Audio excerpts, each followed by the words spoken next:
ഈ ഓർഡർ അങ്ങനെയല്ല. ഈ ഓർഡർ അതിൽ പറയുന്ന വാല്യൂ എഡിഷൻ എന്ന് തന്നെയാണ് അദ്ദേഹം പറഞ്ഞിരിക്കുന്നത്. ഒറ്റ മിനിറ്റ്, ഇതിൽ ഖനനം ഞാൻ പറഞ്ഞിട്ടില്ല. ഞാൻ പറഞ്ഞ ഈ സംസ്കരണത്തിന് ഈ സ്വകാര്യ കമ്പനിയെ ഏൽപ്പിക്കുന്നു. ഇതും ഈ പറഞ്ഞ ഇടത് സർക്കാരിന്റെ കാലത്ത് ചെയ്താണ്.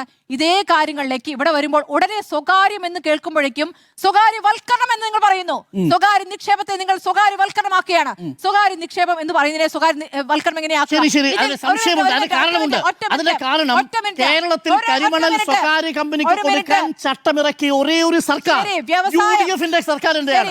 സർക്കാരിന്റെ കാര്യങ്ങൾ തുടരേണ്ട കാര്യമില്ലല്ലോ ഈ സർക്കാരിന്. കഴിഞ്ഞ സർക്കാരിന്റെ നിങ്ങളുടെ ഭയത്തിന് കാര്യം മണലൂറ്റി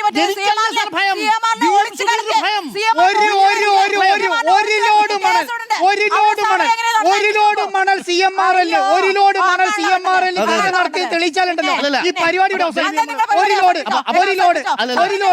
ഒരു സഭയില്ല, ഒരു സഭയില്ല.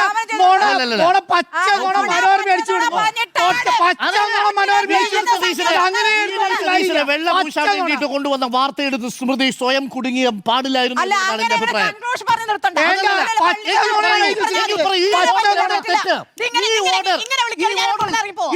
അങ്ങനല്ല. ഈ ഓർഡറിനാണ് ഞാൻ പറഞ്ഞത്. പറഞ്ഞു വരുന്നത് ഞാൻ സ്മൃതിയല്ല, ആ സ്മൃതിയുടെ ആർഗ്യുമെന്റിനെ ഞാൻ പറയുന്നത്. സ്മൃതി ഇപ്പൊ പറഞ്ഞ ഈ പോയിന്റിൽ ഈ ഇടതു സർക്കാരിന്റെ കാലത്തെ കരിമണൽ ഖനന നയവുമായി ബന്ധപ്പെട്ട എന്ത് വ്യത്യാസമാണ് പറയൂ? എന്ത് വ്യത്യാസം?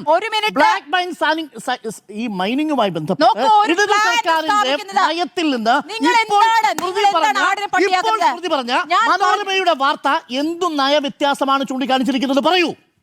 ഇടതു സർക്കാരിന്റെ കരിമണൽ ഖനന നയവുമായി ബന്ധപ്പെട്ട്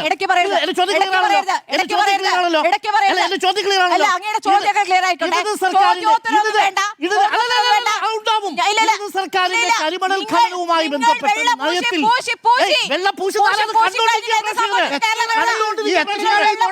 സർക്കാരിന്റെ കരിമണൽ ഖനന നയം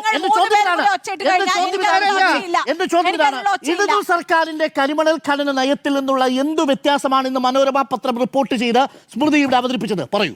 മനോരമ പത്രം റിപ്പോർട്ട് ചെയ്ത അതിന്റെ അടിസ്ഥാനത്തിലുള്ള രേഖകൾ ഞാനിവിടെ ഡൗൺലോഡ് ചെയ്തിട്ടാണ് ഞാനിതിൽ വായിച്ചത്. നയ വ്യത്യാസം നിങ്ങൾ